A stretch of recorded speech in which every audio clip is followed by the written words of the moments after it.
Hello friends मु आज मो शाशुमांकर हाथ तैयारी ओऊ पोड़ा रेसिपी खटा देखेबी।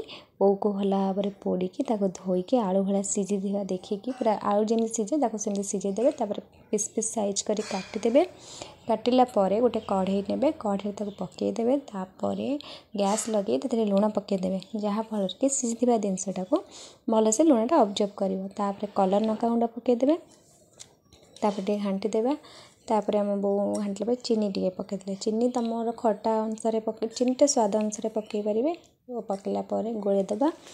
तापर तैयारी कर लंका गुंड को बस भल लगे तैयारी लंका गुंडा से लंका गुंड पकईदे। तापर जीरा गुंड को पकईदे। बो आमर जीरा गुंड भी पकईदे। तापर आम मिक्स कर नवा।